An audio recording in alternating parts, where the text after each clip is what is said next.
এখন রাইতে 2টা বাজে। তো বাসায় ঘুম ধরতেছে না, 3 বন্ধু মিলে বাইরে হয়ে গেলাম। এই যে তো এখন ভাবতেছি গরুর দুধের চা খাবো। তো দোকান ঢোকাইতেছি, দেখি কোন দোকানে যাইয়া খাইতে পারি গরুর দুধের চা। মাল খাইছে বলে হুদা পাও কথা। তো গাইস হুদা পাও কথা। তো আমরা যাচ্ছি এখন, এই গরুর দুধের চা কোন দোকানে থাকি। তো গাইস আমরা এক দোকানে গেছিলাম, ওই দোকানে গরুর দুধের চা নাই।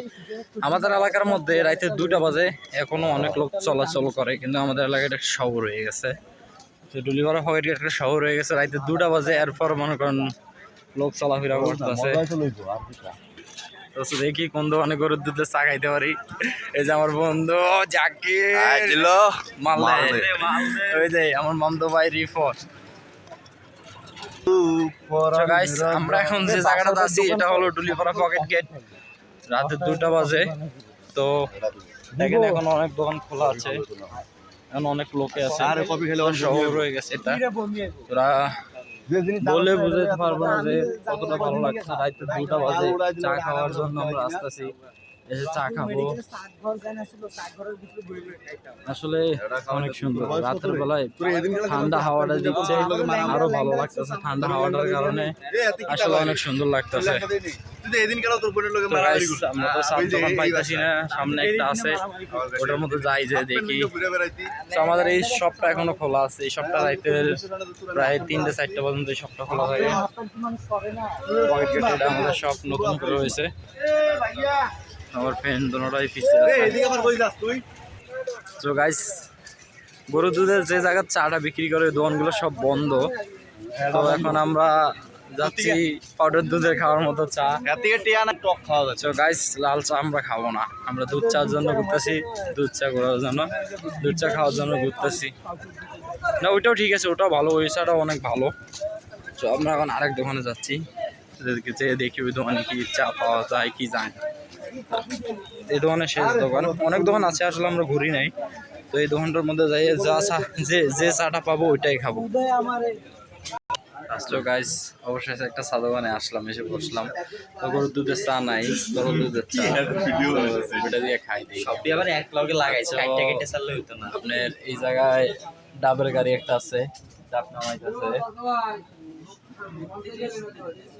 নামাইতেছে। আর আমার বন্ধু জাকির বসে আছে চা খাওয়ার জন্য।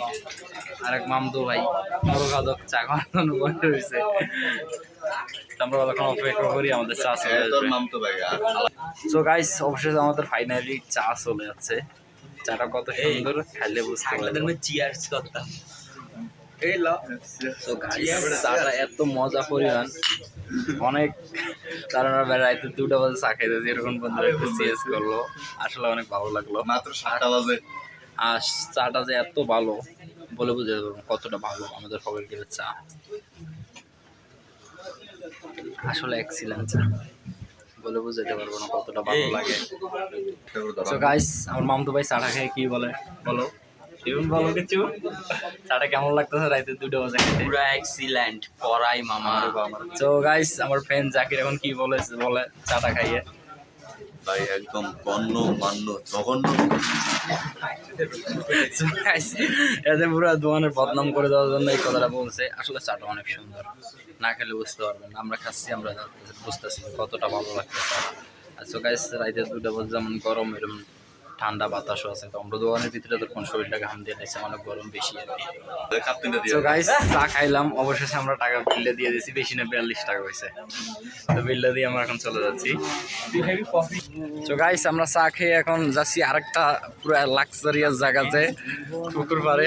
ওখানে বসে কতক্ষণ আড্ডা দিয়ে এরপরে বাসা চলে যাব। আমার ফ্রেন্ড পুরো গানে ব্যস্ত হয়ে গেছে। তো আমরা এখন ওই জায়গাটা যাচ্ছি, দেখি কেমন ফিলিংস হয়। তো গাইস আমরা এখন ওই জায়গাটা চলে এসেছি, লোকেশনটার সাথে পুকুর পাড়, অন্ধকারের জন্য কিছু দেখা যাচ্ছে না। তো গাইস সবাই ভালো থাকবেন, সুস্থ থাকবেন। ভিডিওটা দেখাইতে পারলাম না এই জায়গার ভিডিওটা যে কতটা সুন্দর হয়েছে। রাত্রের বেলায় পুকুর পাড়ে বসে একটু সময় কাটানো অনেক ভালো। তো গাইস দেখাইতে পারলাম না, সবাই ভালো থাকবেন, সুস্থ থাকবেন। আল্লাহ হাফেজ।